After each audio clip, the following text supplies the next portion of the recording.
Blog Talk Radio. Good afternoon, everyone. This is your host, McEachin. Welcome to Book Reads. Hope everyone is enjoying a Sunday afternoon, and happy Earth Day also to everyone.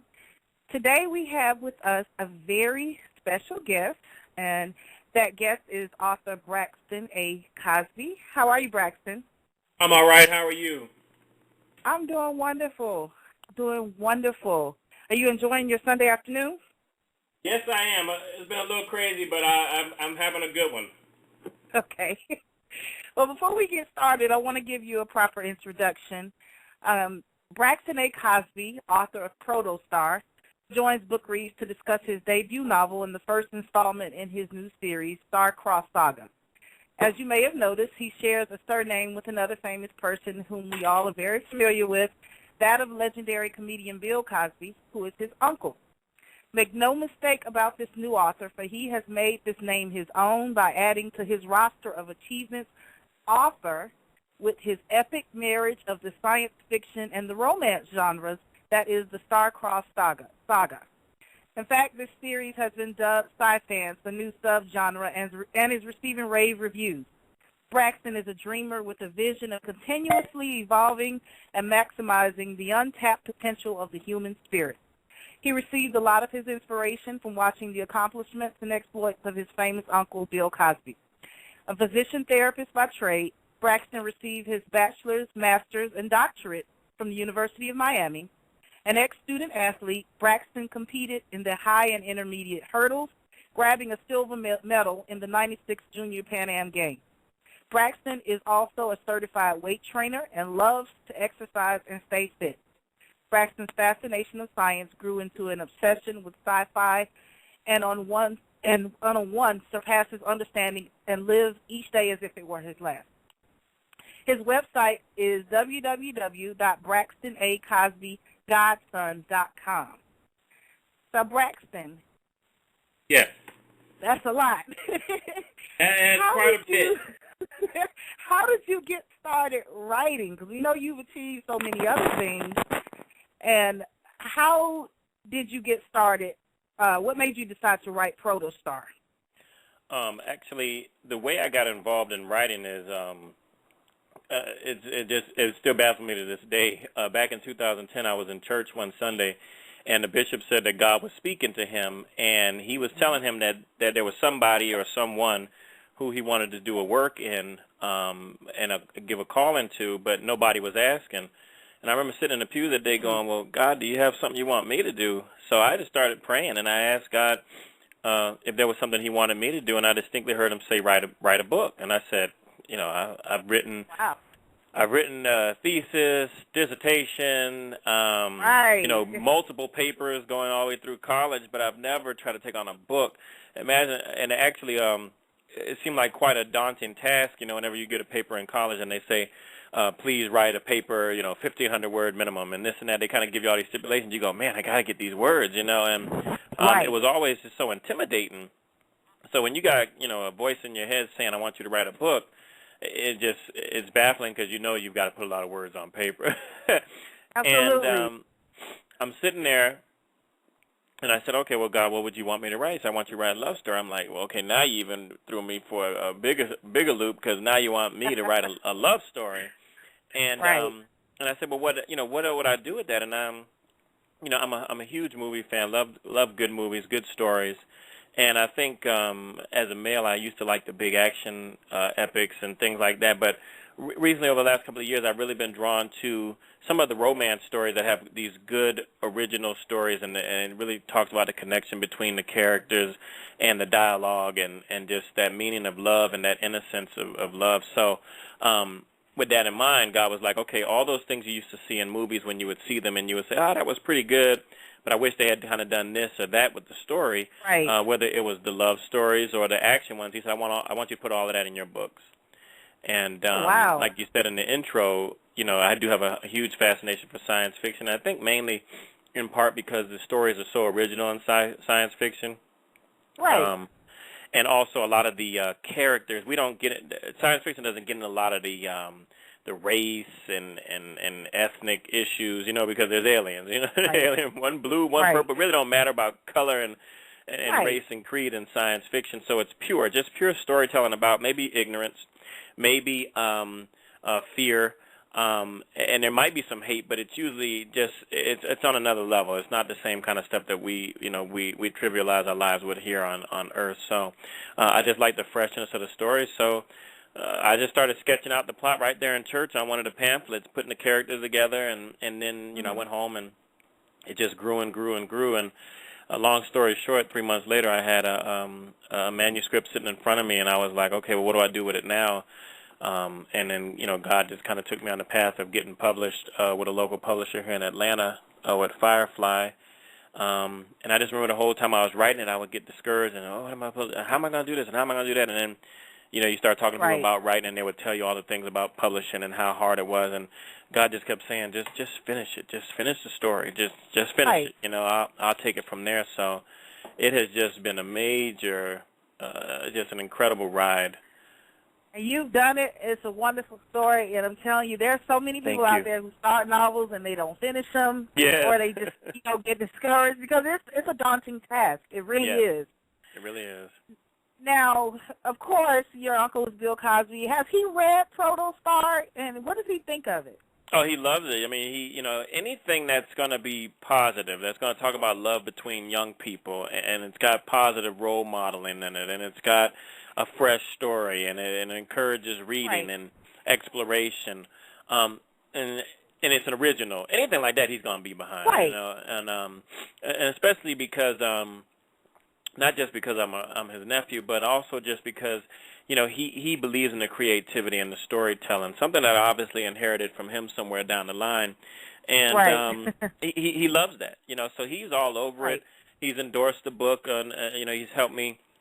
I've gone with him on a couple of book signings, to help just get some visibility for the book and things like that. So he's totally behind it, and he's really, really proud of my accomplishment with finishing it.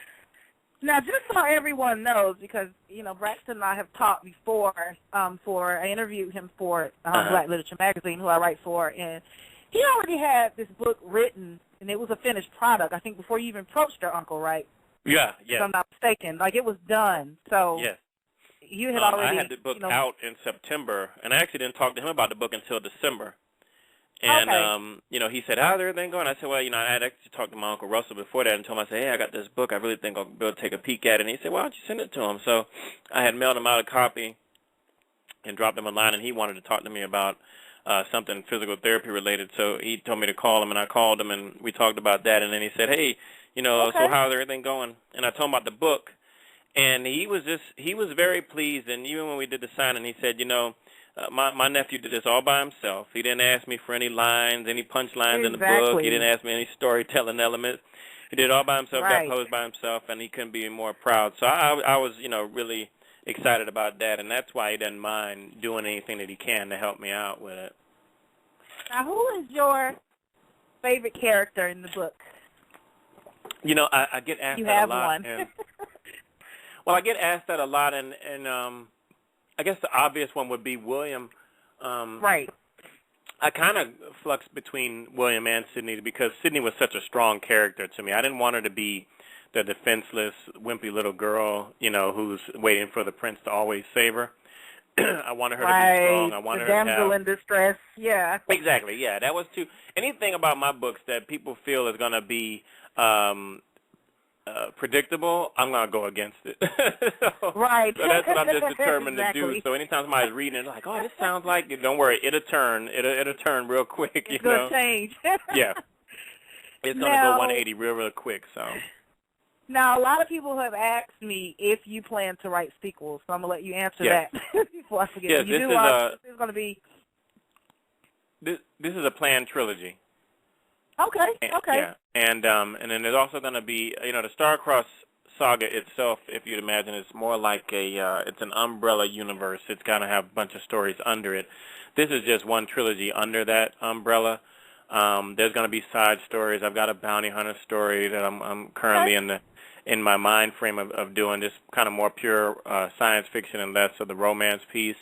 I've got some other stories that need to be told about the other hunters and things like that that came out of the story. So I'm just really excited about having this universe that I created with original technology and original weapons and its own planet, its own atmosphere, and you know, so I can just kind of go and put it down for a little while, start another story, then pick it back up and go again. So, and I'm currently working with a talented artist in Atlanta and a fantastic Christian comic book company where we're actually going to start doing some comic books based on the first book, comic book adaptation, so that people can really see the visual splendor that I was trying to create in the book. So I know you'll be all over that.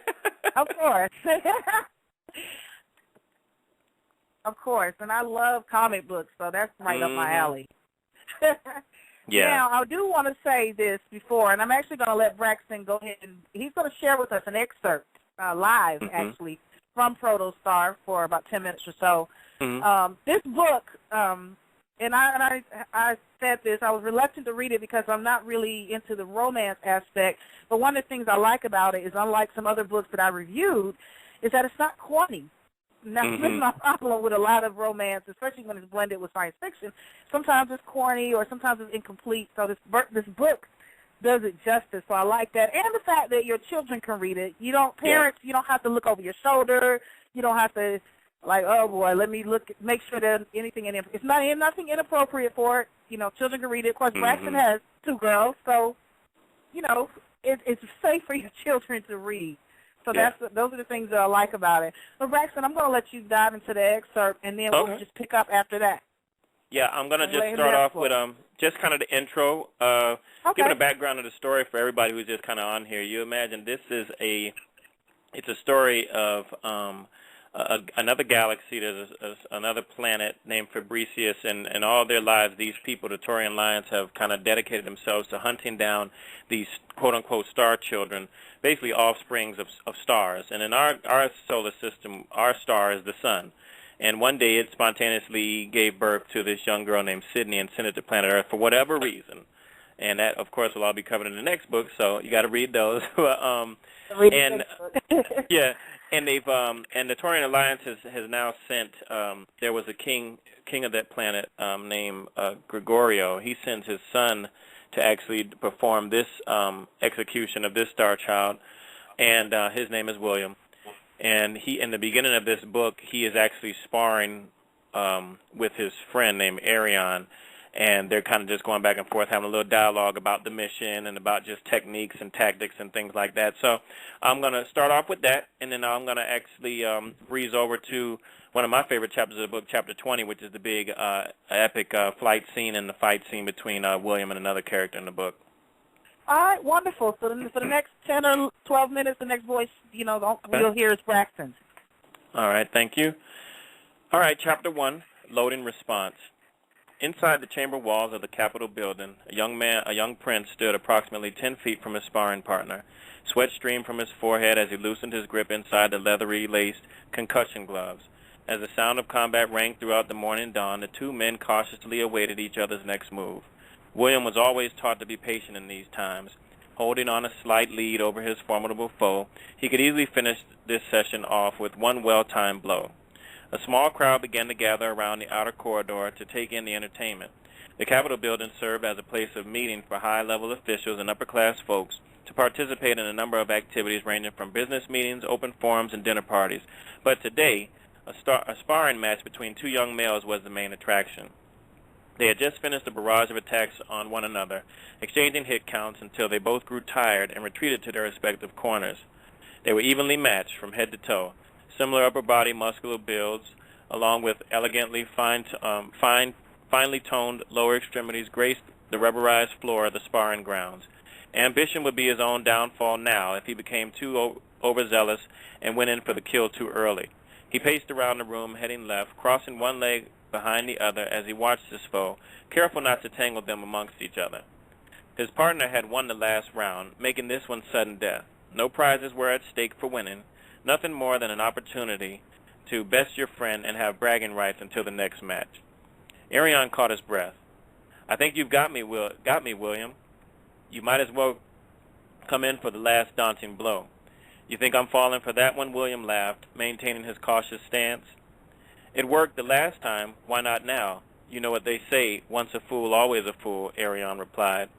William shook his fist vengefully. Oh, you're going to regret that statement soon enough. Arion pointed out the score on a display panel overhead. Surely you're not afraid of me catching you. You have quite a healthy lead over me. William continued to pace, giving a few fake shoulder leans forward while lunging with his left leg, trying to entice Arion to take an ill-advised swing at him. You know, William, whatever you run into out there will not be so kind to your weak advances.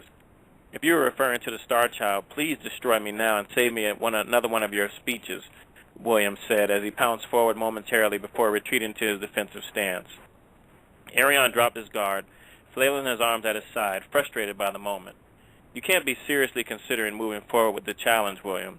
It's not your fight. William seized the opportunity to spring forth. He dove in at Arion, taking a couple of swings, hitting only air as Arion sidestepped out of harm's way. William used his hands to brace his fall and tuck his body into a full roll. He came to his feet, only to be met by a smarting strike from Arion in his right shoulder. The concussion glove delivered marginally dangerous amounts of electromagnetic energy that converts into high-frequency sound waves upon contact. The effects from the blast are more than enough to drop the most seasoned fighter to their knees during a skirmish. This hit in particular made a loud, muffled sound, similar to someone beating a microphone in their hand. It echoed in William's ears as he recklessly spun to his side before crashing into the wall of the narrow room and landing face down on the floor. Man, you must not show any aggression. It's always the same with you. I know we've gone over this before. The Master Striker would be very displeased by you. You have to provide something new, Arion scolded William as he laid on the rubberized floor. William? Arion reached down and touched William and was met by a scissor kick from William that wrapped around Arion's waist.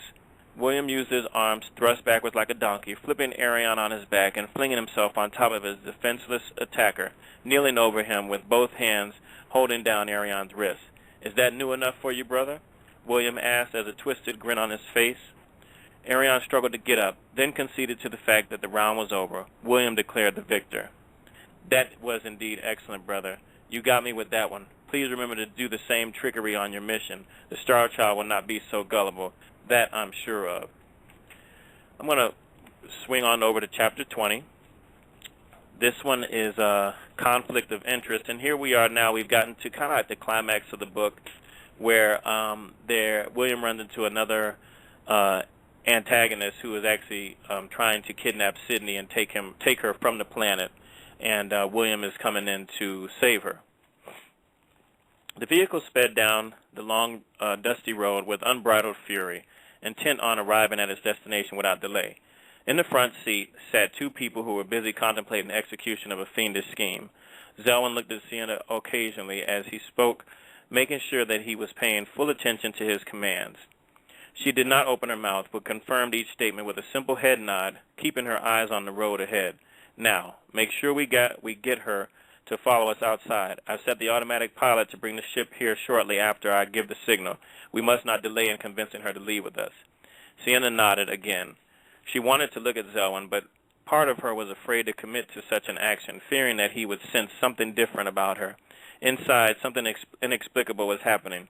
Some time ago, she was sent to this planet on a mission, one she was anxious to complete. She knew full well what was at stake when she signed on. Although most of the stories involved only males, she had been hand-selected by a special committee of covert council members close to the king himself. They were both sworn to secrecy, her and Zelwyn, unable to let even their family and closest friends know what they were up to. The government created a cover-up story that they're assisting scientists with research for several time studies devoted to resolving the effects of space travel on aging. All she knew is that she was trained for this, the equivalent of 1 Earth year. She had graduated at the top of her class. All her hard work come to fruition for this single moment. She had to do this. Are you hearing me, Sienna? Zelwyn asked. Sienna responded, yes, I will do my part to the letter. There can be no room for error, Zelwyn said, holding his arm high with it while clenching his fist. Sydney was upstairs in her bedroom, putting the finishing touches on her outfit. William, by most standards, was a godsend to any lady in this town. Therefore, Sydney could not be caught for a moment off her game. As she continued to hunt through her dresser drawer for just the right item, she was interrupted by the sound of the doorbell. Sydney ran downstairs, grabbed the doorknob, and opened it as she spoke. "It's about time you made it." She paused as she was met by Zelwyn, leaning on a post on the front porch. "Hey, Sid, are you going to invite me in or what?" "Sienna will be here in a moment," Zelwyn said, looking over his shoulder for Sienna. She trailed behind, walking slow to the door as if in a trance. Sydney motioned Zelwyn to enter. "Sure, come in." "Hey, Sienna, come upstairs with me for a second." Sienna scurried past Zelwyn. He was wearing a long black jacket as if concealing something more than his plan. Sydney took Sienna by the arm and ran to her room. What's up with that long black jacket Zelwyn is wearing? It's burning out outside." "Crazy," Sienna answered. "Anyway, I'm trying to make an informed decision," Sydney said, pulling her hair up over her head, revealing a neckline. "See, with or without something on my neck." Sienna grabbed something out of Sydney's drawer. "This," she said, holding a star pendant to Sydney's neck, "would be perfect." "Really? You don't think it's too much? Trust me. From one friend to another, just take it as a leap of faith." Sienna maneuvered the pendant around to the front of Sydney's neck and fastened it in place. Sydney took one last look in the mirror. "I guess you're right." Then she turned to Sienna and said, "You're always right. I have some serious girl talk to share with you." "I know. It just felt like there was the right thing." "Oh, I'm here." Sydney patted Sienna on her back lightly. "I'm overcome by this, girl. But we're still going to the mall, right?" "I know. It just felt like the right thing to do, that's all." "Hey, you guys coming out or what?" Zelwyn barked from downstairs. Zelwyn approached Sydney. "You look wonderful," Zelwyn said, stretching his arms forward in Sydney's direction. Suddenly, Sydney gasped as everything moved in slow motion when she caught a glimpse of a silver object hiding beneath Zelwyn's jacket. Sydney gushed as a gush of cold washed over her body. She froze, not knowing what else to do as she looked back at Sienna. The expression on Sienna's face betrayed her, revealing her anxiety over what was about to take place. Zelwyn leapt forward, taking Sienna by the arm. "Don't be so shy, girl. We have plans for you, Sienna and I." Sydney shoved Zelwyn as hard as she could. He was unmoved by her effort and grabbed her by the arms. Sydney screamed and called out to Sienna, "What is happening? Why are you doing this?" "Don't you see," Zelwyn said, "you menacing little star child, it's time for us to take our place in history amongst the stars. It works a little like this. We kill you, return home to a hero's welcome, and I take my place in the seat of your beloved boyfriend, next to the king himself." Sydney struggled to free herself of his grasp. Unsuccessful in her attempt, she attempted to kick at him, aiming at his groin area. In the blink of an eye, Zelwyn activated his solar cell system and reached down, blocking her leg. Sydney writhed in agony as her leg crashed back to the floor. Zelwyn slapped her with his free hand, sending Sydney tumbling wildly into the wall. Zelwyn chuckled, remotely activating his ship's systems. "I might as well enjoy myself a little while we wait." He picked up Sydney from the floor and raised his hand to strike her again, when Sienna grabbed him by the arm. Her body was also lit in an aura of bright amber light. She tore him away from Sydney, sending him crashing into the adjacent wall. "Sydney, are you all right? I'm so sorry this is happening." Zelwyn barely hit the ground before bouncing back up on his feet and jumping on Sienna. He swung at her twice, hitting her in the stomach and in the face. "That will teach you to meddle, girl. I knew you were getting soft for her, unable to do what is necessary." He snatched Sienna from the floor, flinging her over the sofa into the next room. "That sounds like the ship's engine." The sound of the ship's engines grew louder. "That's all right. Time to go night-night before we leave," he said, pointing the weapon in her direction. Sydney covered her face, bracing herself for the impact. Before Zelwyn could pull the trigger, a familiar voice cried out. "Well, sleep tight," William said, ramming himself into the unsuspecting Zelwyn.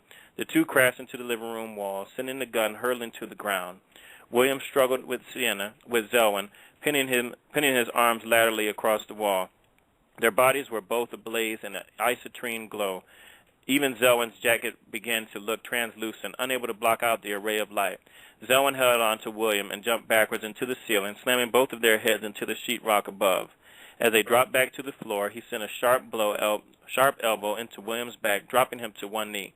He attempted to knee him in the face, but William blocked it with his forearm and proceeded to grapple his arms around Zelwyn's legs. He spun around one knee, zipping Zelwyn from the floor and launching him into the opposite wall. William sprung to his feet and lunged towards Zelwyn. Zelwyn dodged his attack, cartwheeling to the right for a moment, then wheeling back at William with with a fierce fury of kicks. Zelwyn's attack successfully connected down into William's face and along his torso. William flew towards the front door, driving his feet into the wooden floor to stop his retreat. Zelwyn stormed at him, sending a fury of punches at William, two to his face, two to his chest, with each one successfully being blocked by the prince. So I'll just stop right there if you want for a moment. Oh, wow. Okay. Yes, because I hate it because we're almost out of time. I was like into it and had to do like, wait a minute, okay, it's my turn to talk now. So I really enjoyed that. It's different coming from the author. I'm so glad that you were able to share that excerpt with us, and the readers, they really enjoy, hearing from the author. This can be a little daunting because some writers don't like to read, but hey, that's okay. I think it's a little different, but I really enjoyed it.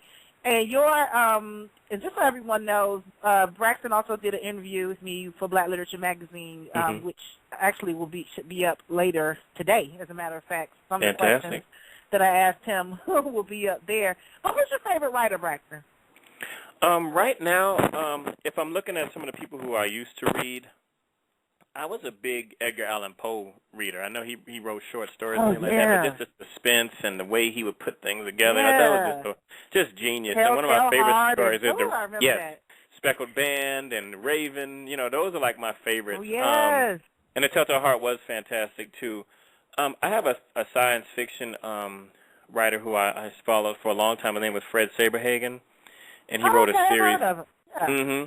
He wrote a series called this Berserker series where he had these creatures called Berserkers that was just fantastic.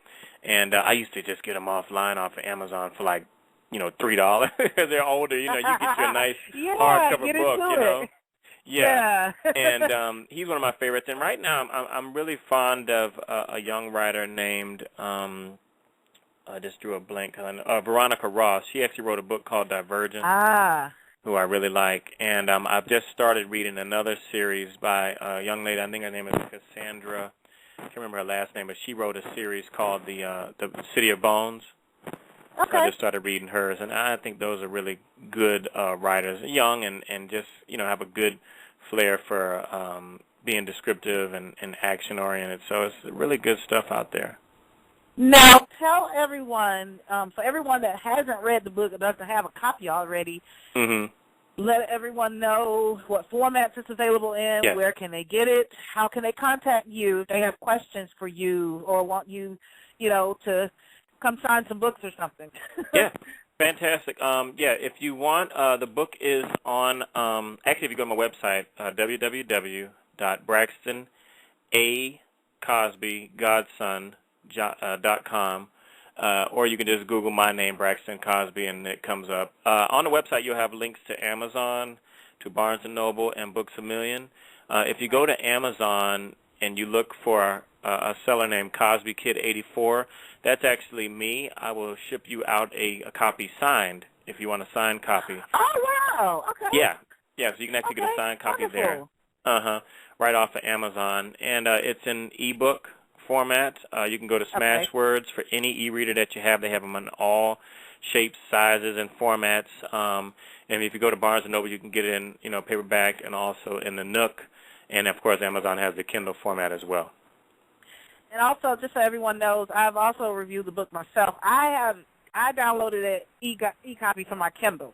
And that's how I read it, so I really liked it. And I need to get a signed copy as well. But definitely a good book for parents to read with their children and just adults alike. It's not, a children's book, and it's not, strictly for adults either. So either audience, can read it.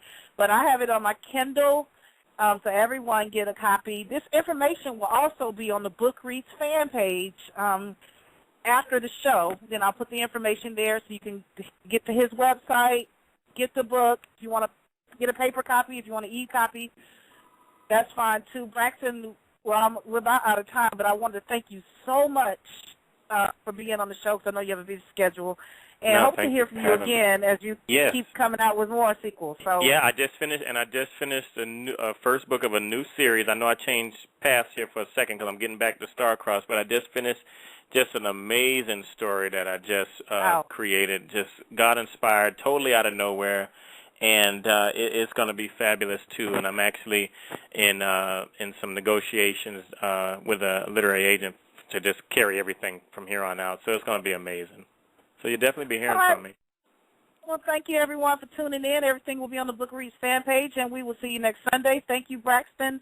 Thank you. Protostar Starcross Saga. Get it today. Everyone have Bye. a wonderful Sunday.